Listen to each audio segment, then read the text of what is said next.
শ্রী শ্রী নাম চিন্তামণি পিয়ন কলিকা চতুর্দশ প্রকাশ শ্রী নাম অপরাধ বর্ণন। শতাং নিন্দা বা মহৎ নিন্দারূপ যে নাম অপরাধ, সেই সম্বন্ধে আলোচনা করা হইতেছে। শ্রী ভগবানের নিত্য পার্ষদগণ তাহাদের বাহ্যিক আচরণ শাস্ত্র বহির্ভূত হলেও তাহাদের সম্বন্ধে কোনো রকম মনেও যদি নিন্দনীয় ভাব আসে, তাহলে তাহা মহা ভয়ঙ্কর অপরাধে পরিণত হয়ে যায়। সে সম্বন্ধে ইতিপূর্বে ব্রহ্মা, শিব, জয় বিজয় তাহাদের সম্বন্ধে আলোচিত হয়েছে। এখন শ্রী চিত্রকেতু তাঁর আচরণ, কারণ ভগবৎ পার্ষদগণ তাহারা বাহ্যিক দৃষ্টিতে নিন্দনীয় কার্য হলেও তার পিছনে কোনো ভগবৎ প্রেরণা আছে, কোনো ভবিষ্যৎ লীলার নিমিত্ত এই সমস্ত আচরণ হয়। এখন চিত্রকেতু মহারাজ,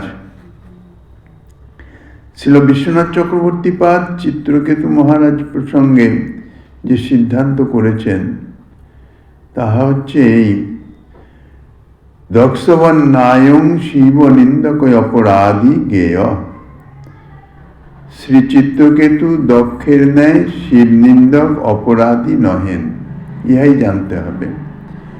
দক্ষ মহারাজ শিব তাহার জামাতা হিসাবে শিবকে যজ্ঞভূমিতে দক্ষ মহারাজের আগমনে তাহাকে উঠে সম্মান জানাননি বলে অকথ্য ভাষায় গালাগালি করেছেন এবং ভর্ৎসনা করেছেন। শুধু তাই নয়, তানাকে যেহেতু দক্ষ প্রজাপতি সমস্ত যজ্ঞের থেকে তানার নিমন্ত্রণ অর্থাৎ যজ্ঞের থেকে বহির্ভূত করে দিলেন। কোনো যজ্ঞে কেউ তাকে আহ্বান জানাতে পারবেন না।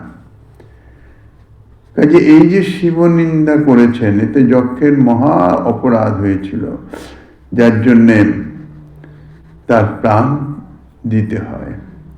কিন্তু চিত্রকেতু যে শিব নিন্দা করেছিলেন, চিত্রকেতু বিমানে ভ্রমণ করতে করতে যখন দেখেন যে মহাদেব পার্বতী দেবীকে ধারণ করে অর্থাৎ করে বসিয়ে মুনিজনের সভাতে ভগবত কথা বর্ণনা করিতেছেন, তাহাতেই উপহাস করে বিমান থেকে অবতরণ করে উপহাস করে বলেছিলেন যে সাধারণ লোক তাহারাও স্ত্রীকে একান্তে নিজের কাছে অবস্থান করান, লোকসমক্ষে করান না।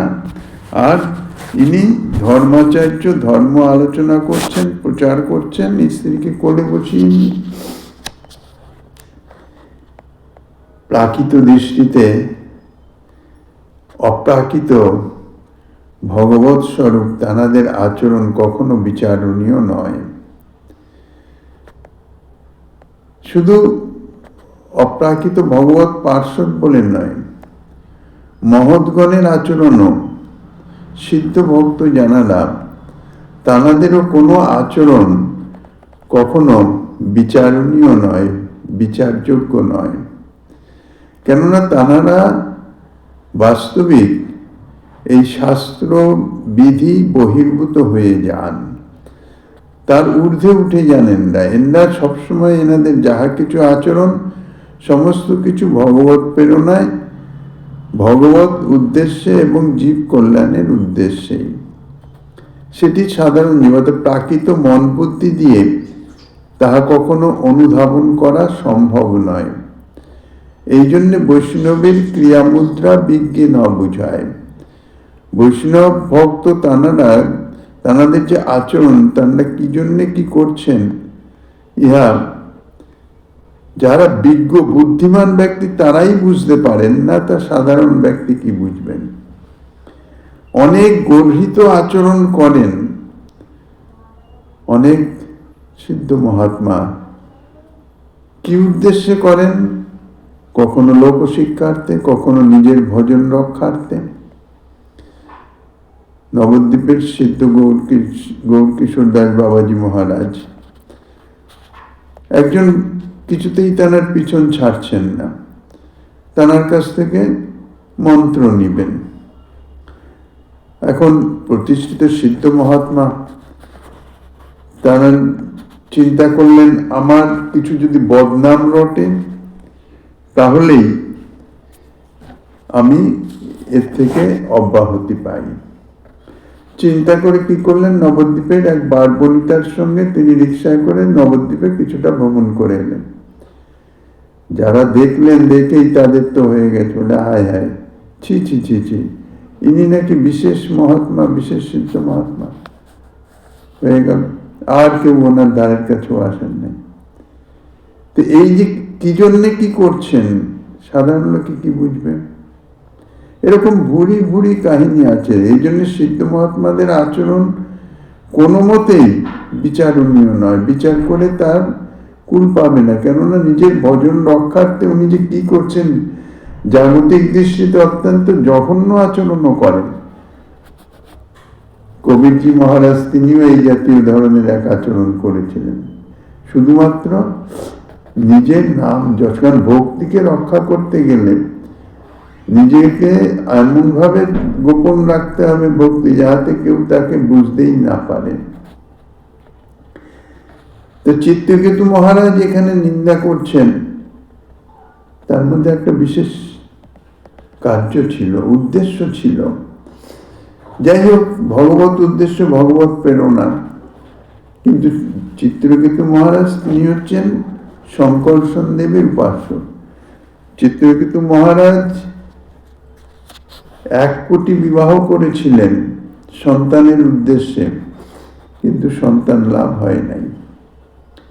পরে শেষে নারদ ঋষির কৃপাতে, নারদ ঋষি প্রথমে দিতে চাইছিলেন না, কিন্তু তারপরে ঠিক আছে, সন্তান তুমি পাবে, কিন্তু সন্তান তোমার থাকবে না। এমনই মোহগ্রস্ত আমরা যে অনিত্য বস্তুর পিছনে এমন ভাবে ধাবিত হই। শ্রীমদ্ ভাগবতের মাহাত্ম্যতে আত্মদেবের কথা বর্ণিত আছে।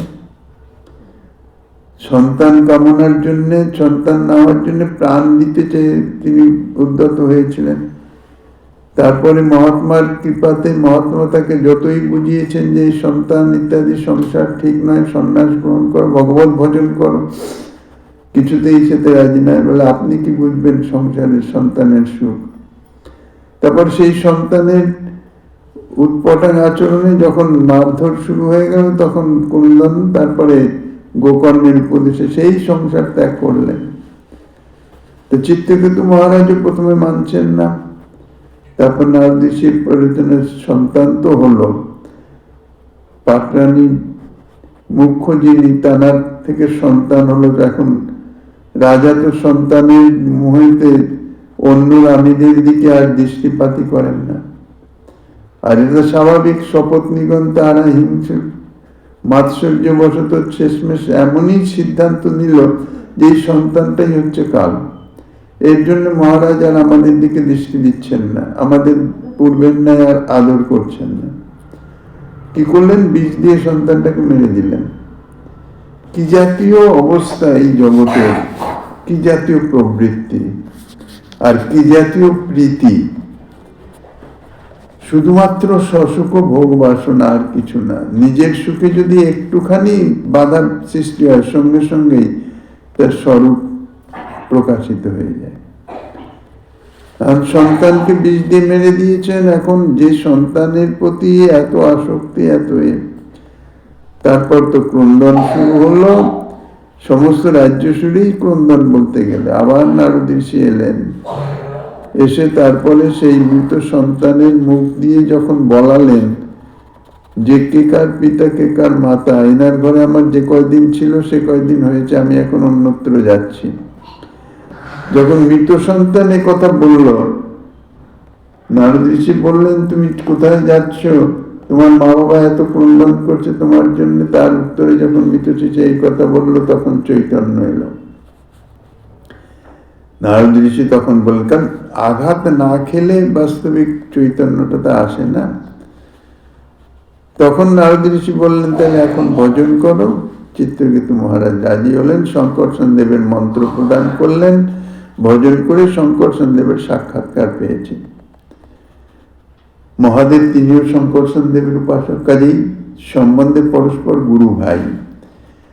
কাজে পরিহাসমূলক কথা চিত্রকেতু বলতেই পারেন। সেই হিসাবে বলেছিলেন, শ্রী শিব নিন্দনস্য তদ অভিপ্রেতত্বে তে সভ্যা শব্দ এব কর্ণ পিধায় তত নিরজাসন্নীতি জ্ঞেয়ম। শ্রী চিত্রকেতুর শিব নিন্দা করাই যদি অভিপ্রেত হতো, তাহলে সভাসদবর্গ তৎক্ষণাৎ কর্ণ আচ্ছাদন পূর্বক সেই স্থান থেকে প্রস্থান করতেন। মুনিবৃন্দের সভায় বসে তো মহাদেব ভগবত কথা বলছিলেন, আর চিত্রকেতু মহারাজ যখন এই উপহাস ভরা বাণী বললেন, মহাদেব তো হাসতে লাগলেন।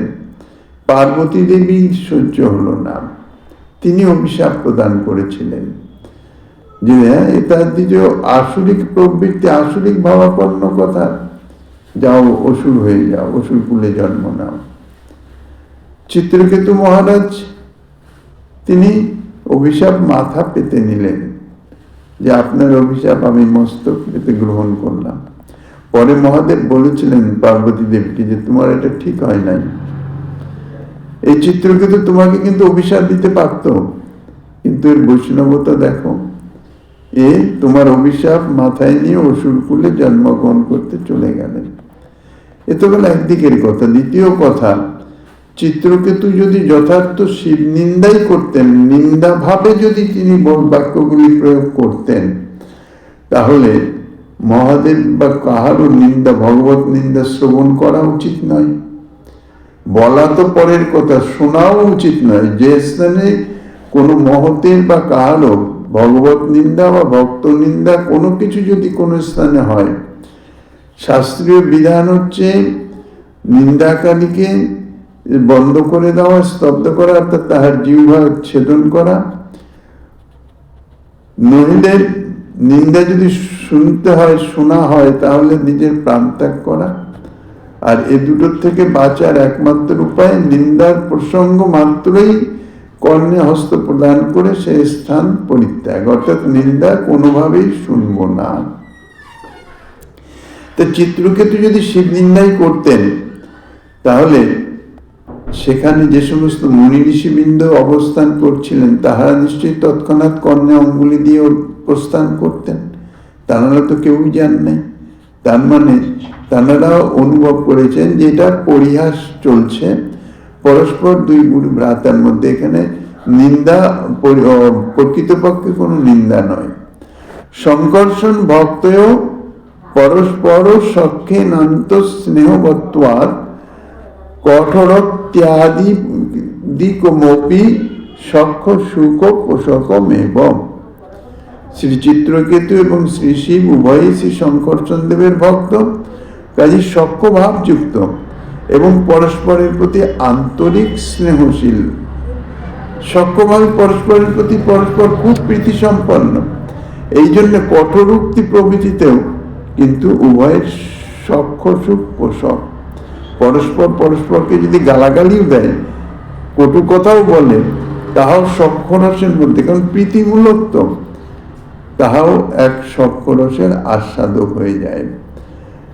অতএব শ্রী চিত্রকেতুর শ্রী শিবের নিন্দা হয় নাই, ইহা তাহাদের নর্মগোষ্ঠী মাত্র। শ্রী চিত্রকেতুর সাপ, অনুগ্রহ, স্বর্গ, মোক্ষ ও নরকাদির তুল্যদর্শিত্ব রূপ মহাবল প্রদর্শনার্থ বিদ্যাধরাধিপত্য রূপ কুপথ্য দূরীকরণার্থ স্বীয় বিরহানলের দ্বারা প্রেম ক্ষুধা বিবর্ধনের জন্য এবং বৈকুণ্ঠে স্বীয় শ্রী চরণ যুগলের সাক্ষাৎ সেবারূপ মহা মাধুর্য আস্বাদন প্রদান করবার জন্য ভগবান শ্রী শঙ্কর্ষণ দেবই শ্রী পার্বতী দেবীর হৃদয়ের প্রেরণা দ্বারা অভিশাপ প্রদান করে নিজ ভক্ত চিত্রকেতুর প্রতি স্নেহশীল পিতার তুল্যই আচরণ করেছেন। এই সিদ্ধান্ত ফল দর্শনেই অবগত হওয়া যায়। অর্থাৎ ঘটনার ফলটা কি হলো? পার্বতী দেবী অভিশাপ দিলেন, অভিশাপ মাথায় বরণ করে নিলেন। চিত্রকেতুতে যে তাৎকালিক মহৎ অপরাধ দৃষ্ট হচ্ছে তাহা প্রতীতি মাত্র, বাস্তবিক তাহা অপরাধ নয়। কারণ তদ অবস্থাতেও তাতে প্রেম সম্পত্তি থাকায় পার্শ্বদত্ত ও বিত্রত্বের অভেদত্বই সিদ্ধান্তিত হয়। অর্থাৎ শ্রী বিত্র জন্মে, অর্থাৎ বিত্তাসুর রূপে যখন তিনি জন্মগ্রহণ করলেন, যখন প্রেম সম্পত্তি, তখনও তার প্রেম সম্পত্তির কোনো অভাব হয় নাই। কেননা ইন্দ্রের সঙ্গে যুদ্ধে তখনই বোঝা গেছে বিত্রের যে স্তুতি, ভগবানের প্রতি যুদ্ধকালীন যে স্তুতি, তাহা অতি উত্তম এবং বৈষ্ণবগণের তাহা এক আদরণীয় বস্তু। এই জন্য বাস্তবিক তা অসুর জন্ম নয়, সংকর্ষণ পার্শ্বদ ভাবই বিশেষ জানতে হবে। তাহলে এই ঘটনার উদ্দেশ্যটা কি? চিত্রকেতু তিনি যে গন্ধর্বত্ব অর্থাৎ যে পেয়েছেন কুপথ্য দূরীকরণার্থ বিদ্যাধরাধিপত্য রূপ, বিদ্যাধরের অধিপতি রূপে তেনার চিত্রকেতুর যে অবস্থান, অর্থাৎ ভোগ বিলাসের মধ্যে ইহাকে দূর করবার জন্য, এটাকে ভগবান কুপথ্য বলছেন। চিত্রকেতুকে যে শাপ প্রদান করালেন পার্বতী দেবীকে দিয়ে, পার্বতী দেবীর হৃদয়ে প্রেরণা দিলেন। যেখানে মহাদেব চুপচাপ আছেন, হাসছেন, সেখানে পার্বতী দেবীর ক্রোধান্বিত হওয়ার কোনো কারণ নাই। কেননা যাকে বলছে তিনি যখন হাসছেন, আর পার্বতী দেবী তো জানেন যে পরস্পর সংকর্ষণের ভক্ত সক্ষরসে, কিন্তু তা সত্ত্বেও পার্বতী দেবী শাপ দিলেন, অভিশাপ দিলেন। তাহলে পার্বতী দেবীর চিত্তে যে ভগবান অভিশাপ প্রদান করবার প্রেরণা প্রদান করলেন, এটা শ্রী শঙ্কর্ষণ দেবী করেছেন। উদ্দেশ্য একটা কিছু তো ছুতো চাই, ছল ছুতো না হলে তো অভিশাপ প্রদান করা যাবে না। চিত্রকেতুর প্রতি অভিশাপ দিলেন, উদ্দেশ্য কি?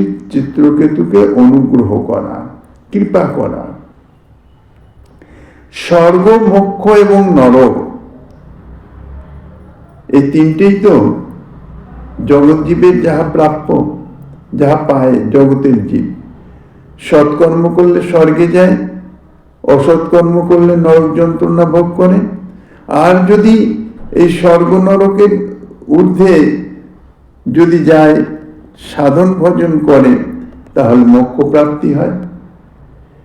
তো এই যে স্বর্গ, মোক্ষ এবং নরক, নরকে যন্ত্রণা, স্বর্গের হচ্ছে ভোগ বিলাসের চরমতম অবস্থা, আর মোক্ষ হচ্ছে এসবের অতীত মুক্তি, তুরীয় আনন্দ।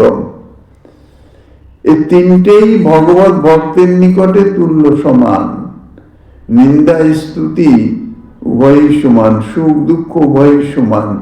ইহাই প্রদর্শন করাবার জন্য চিত্রকেতু যে মহান ভগবত ভক্ত, তারা সেটাকে বোঝাবার জন্য, যার জন্য যখনই অভিশাপ দিলেন, যাও অসুর কুলে জন্মগ্রহণ করো, অসুর হয়ে যাও, সানন্দে মেনে নিলেন। কেননা অসুর কুলে থাকি আর এখানে যেখানেই থাকি, আমার ভগবত ভজন, ভগবানের প্রতি যে প্রীতি, সেটি অক্ষুণ্ণ থাকলেই হলো।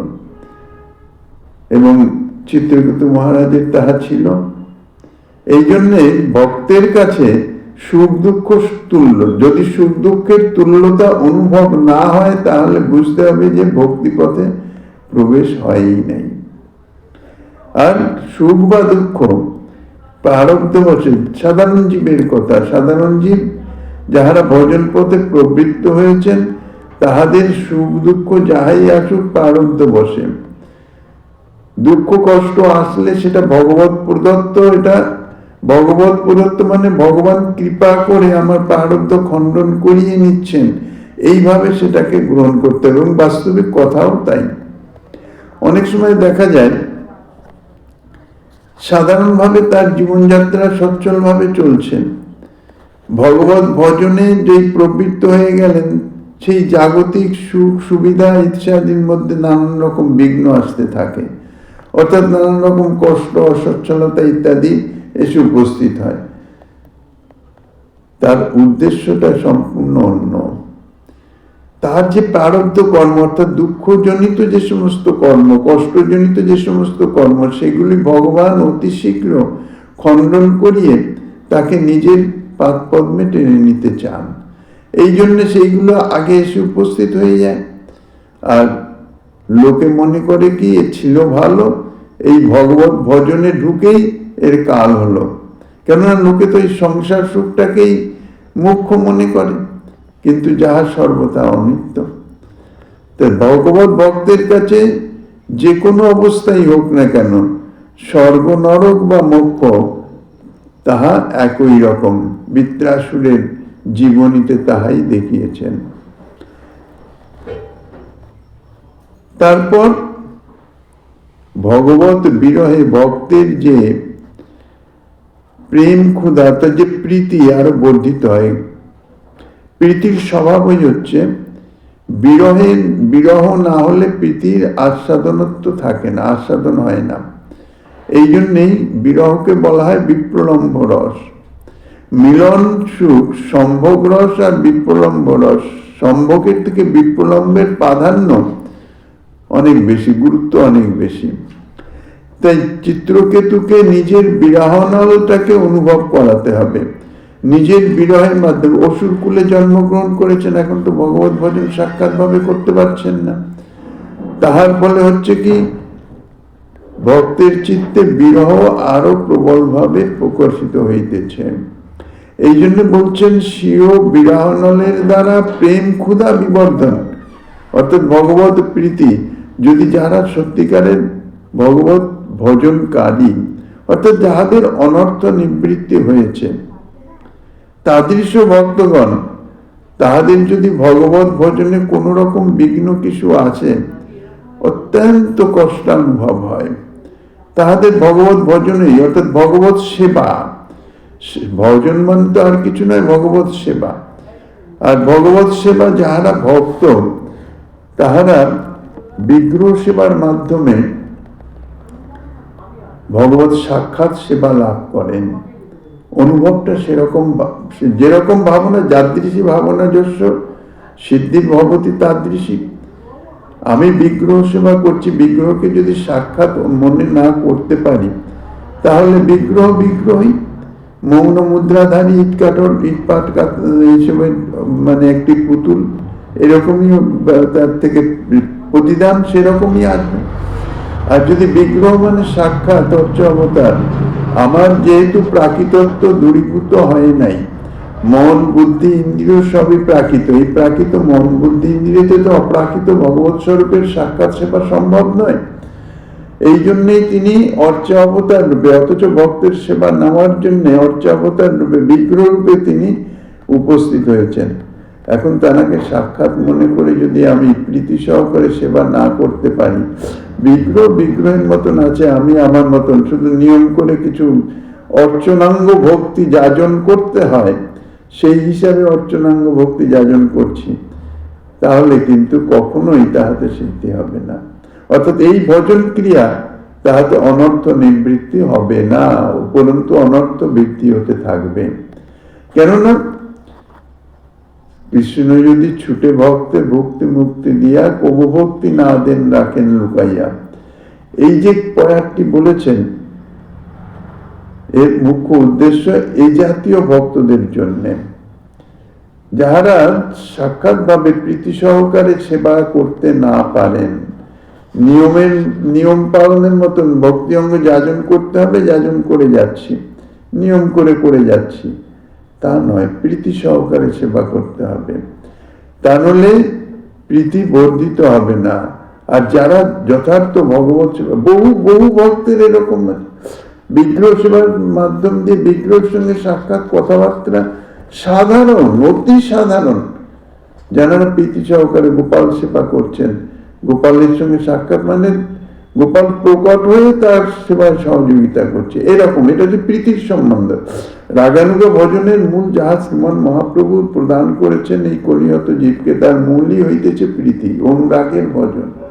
আর অনুরাগটা প্রকাশিত, অনুরাগটা হচ্ছে হৃদয়ের ধর্ম, এটি শতপ্রকাশ, সপ্রকাশ তত্ত্ব। এটা কোনো লোক দেখানো বিষয় নয়, এটা নিজের অন্তরে যার যেরকম প্রীতি হবে তার বিগ্রহ সেবার দিকে সেই রকম ভাব প্রকাশিত হবে স্বতঃস্ফূর্ত ভাবে। আর এই বিগ্রহ সেবার মাধ্যমে যে অনর্থ নিবৃত্তি যত তাড়াতাড়ি হবে, কেননা বিগ্রহ রূপে তিনি তো সাক্ষাৎ বিদ্যমান আছেন, সাক্ষাৎ সেবার সুযোগ তিনি প্রদান করছেন। অনর্থ নিবৃত্তি করে তারপরে তার পার্শ্বদ দেহ প্রাপ্তির, অর্থাৎ যথার্থ সাক্ষাৎ সেবার সেটি প্রাপ্তির নিমিত্ত পার্শ্বদ দেহ যাহাতে প্রাপ্ত হতে পারে, এবং সেই পার্শ্বদ দেহে যাহাতে আমার যেখানে প্রকট লীলা হচ্ছে সেইখানে সে আমার সেবা পেতে পারে, সেই রকম ভাবেই তিনি কৃপা করেন।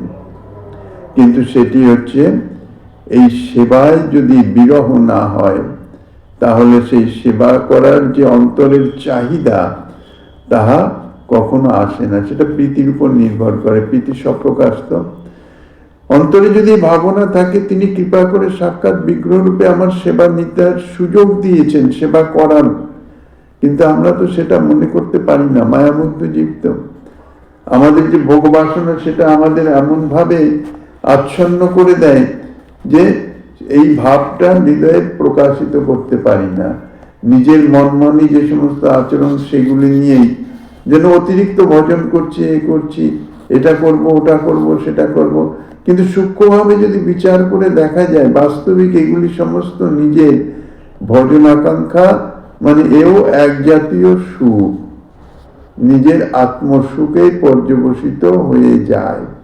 এটা পারমার্থিক সুখ হতে পারে, জাগতিক নাও হতে পারে, জাগতিক ত্যাগ তিতিক্ষা ইত্যাদি বিদ্যমান আছে, কিন্তু পারমার্থিক সুখ সেও তো সুখ। রাগানুগা ভজনে কিন্তু আত্মসুখের লেশাবাস থাকলেও হবে না, সদা সর্বদা সর্বভাবে কৃষ্ণ সুখে পর্যবসিত হতে হবে। ইহা রাগানুগা ভজনের মূল কথা, মানে এটা হচ্ছে ভিত। সেটি যদি না হয় তাহলে কিন্তু রাগানুগা ভজন অর্থাৎ ব্রজ জাতীয় প্রেম সে কখনো প্রাপ্ত হতে পারবে না। তো শঙ্করচন্দ্রের চিত্রকেতুর বিদ্যাধরাধিপতি চিত্রকেতু, এখন তিনি বিদ্যাধরাধিপতি, এখন মহারাজ নন। এনার এই সমস্ত গুলো বৃদ্ধি করবার জন্যই পার্বতী দেবীকে দিয়ে অভিশাপ প্রদান করিয়ে অসুর কুলে পাঠিয়ে দিলেন, যার জন্যই ইন্দ্রকে বলেছিলেন বৃত্তাসুর, ইন্দ্র বজ্র তৈরি করছেন, বজ্র অস্ত্রের আবির্ভাব হবে, দধিচি মহারাজের ত্যাগ, যে আত্মত্যাগ, অনেক কিছু এক লীলার মাধ্যমে প্রভু অনেক কিছু জগতে প্রকট করেন। বৃত্তাসুর ইন্দ্রকে বলেছিলেন সাক্ষাৎ যে এই সমস্ত টুকটাক অস্ত্র রয়েছে যদি আমাকে মারতে পারবে না, তুমি বজ্র প্রয়োগ করো, কারণ বজ্র ছাড়া, বজ্রাঘাত ছাড়া আমার মৃত্যু হবে না। নিজের মৃত্যুর কথা নিজেই বলছেন, কেননা বৃত্তাসুরের আর সহ্য হচ্ছে না। কতক্ষণে তিনি এই অসুরের অর্থাৎ সাপ সমাপন হয়ে যাবে, অসুর দেহ বিনাশ করে তিনি ভগবত ভজনে রত হবেন। এই জন্যেই সাক্ষাৎ সেবারূপ শ্রী বৈকুণ্ঠাধিপতি স্বীয় চরণ যুগলের সাক্ষাৎ সেবারূপ মহামাধুর্য আস্বাদন প্রদান করবার জন্যেই শ্রী পার্বতী হৃদয়ে প্রেরণা দ্বারা এই অভিশাপ প্রদান করিয়েছিলেন। ইহার উদ্দেশ্য ভগবান সদা সর্বদাই করুণাময়, তিনি করুণা করে নিজের পাদপদ্মে টেনে নিতে চান, কিন্তু আমরা তো সেদিকে যাই না। আমরা তো নিজেদের ভোগ সুখ নিয়েই মত্ত। ভোগ সুখ বলতে শুধু জাগতিক ভোগ সুখ নয়, পারমার্থিক ভোগ সুখ কিন্তু একটি মস্ত বড়, যেমন বলা হয়েছে না, লোহার শিকলে বাঁধা আর সোনার শিকলে বাঁধা, দুটোই বন্ধন, হোক সে সোনার শিকল, পারমার্থিক সুখটা স্বর্ণ শিকলের নেয়। এ বিষয়ে যদি বিশেষভাবে অনুধাবন বা অনুভূতি না আসে, তাহলে কিন্তু ওই সোনার শিকলে বাঁধা থাকা বন্ধন থেকে মুক্তি আর হবে না। সেই বন্ধন মুক্তির জন্যই ভগবান কৃপা করেন, স্নেহশীল পিতার তুল্যই আচরণ করেছেন। এই সিদ্ধান্ত চিত্রকেতুর ওই ইন্দ্র কর্তৃক চিত্রকেতু বধ, তাহার মাধ্যমে সেই সময় চিত্রকেতুর ভগবানের প্রতি যে প্রার্থনা, যে আরতি, যে কাতরতা, এবং ইন্দ্রকে যে বারবার অনুরোধ করা যে তুমি অন্য অস্ত্র দিয়ে সময় নষ্ট করো না, বজ্র প্রদান করে আমাকে অতি সত্বর নিহত করো, আর সহ্য হচ্ছে না, এই দেহ ত্যাগ করে ভগবত পাদ পদ্মে সাক্ষাৎ সেবায় চলে যাবেন। এগুলো এই ফল থেকেই বোঝা যায় যে চিত্রকেতুর শিবেরকে যে কথা বলেছেন বাস্তবিক সেটা নিন্দা নয়।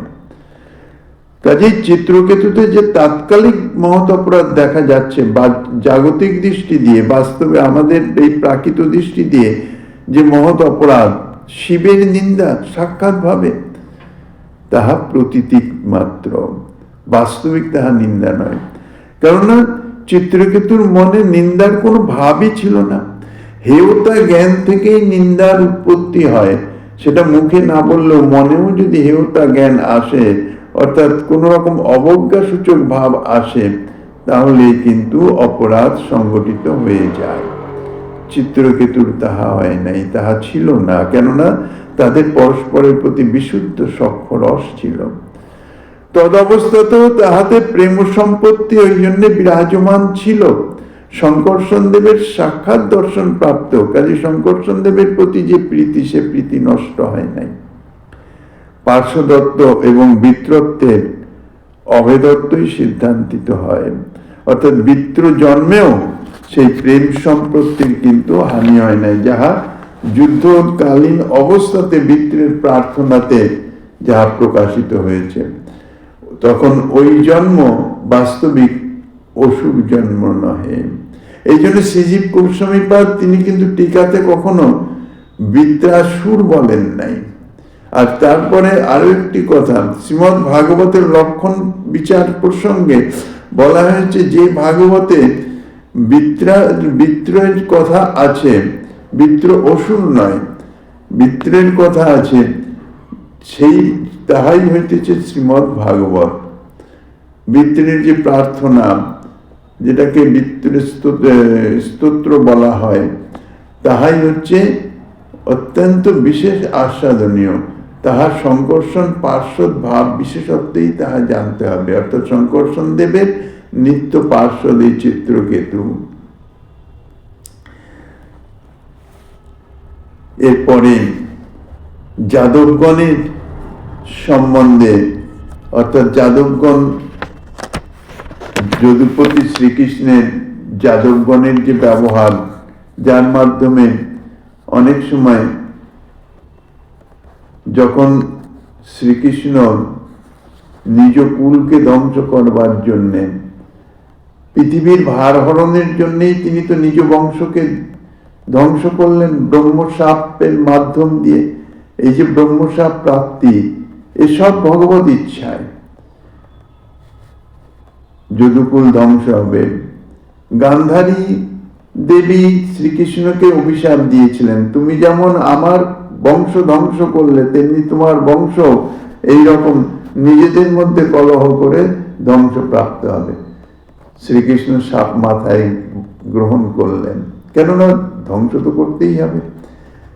আবির্ভূত হয়েছেন, তিরোভাব তো করতেই হবে, চাই তিরোভাব ছাড়া তো হবে না।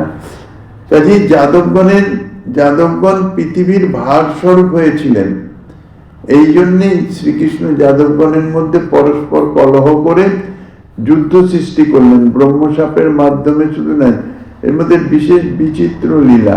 কিন্তু বাস্তবিক যাদবগণ তারা ভগবানের নিত্য পার্শ্বদ, তারা কখনো পৃথিবীর ভার হতে পারেন না। তাদের মধ্যে আচরণে কোন রকম সেই রকম দোষ যুক্ত কোনো আচরণ হতে পারে, তা তো হতে পারে না। কিন্তু শ্রী ভগবান সেইটাকেই যাদবগণকে পৃথিবীর ভার স্বরূপ প্রতীতি করিয়ে নিজ কুল ধ্বংস করেছিলেন। কাজে এ সম্বন্ধে যাদবগণকে কৃষ্ণের কুলের কুলাঙ্গার বলে নিন্দা করতে পশ্চাৎপদ হন নাই। কাজেই এটা এক সম্প্রদায়। যাদবগণ সম্বন্ধে এইরকম বর্ণনা দেখে, অর্থাৎ যাদবগণ পৃথিবীর ভার স্বরূপ, এই জন্য পৃথিবীর ভার হরণের নিমিত্ত শ্রীকৃষ্ণ নিজ কুলকে ধ্বংস করেছিলেন। পৃথিবীর ভার স্বরূপ এই কথাটার মধ্যেই, এই ভাবের মধ্যেই অবজ্ঞা, নিন্দনীয় ভাব আছে, নিন্দাসূচক ভাব। কাজেই কোন সম্প্রদায় বা কেউ কেউ এই জাতীয় কথা বলতে পারেন, কিন্তু সেটি যে যথার্থ নয়, তাহারা যে কুলাঙ্গার নয়, তাহারা নিত্য পার্শ্বদ, সে সম্বন্ধে শ্রীজীব গোস্বামী পাদ শ্রী কুমার সন্দর্ভে যাহা আস্বাদনী দিচ্ছেন শ্রীমান মহাপ্রভু গিরিধারীর কৃপা হলে আগামী দিন আস্বাদনের বাসনা রেখে অধ্যকার ভাগবতী কথার এখানেই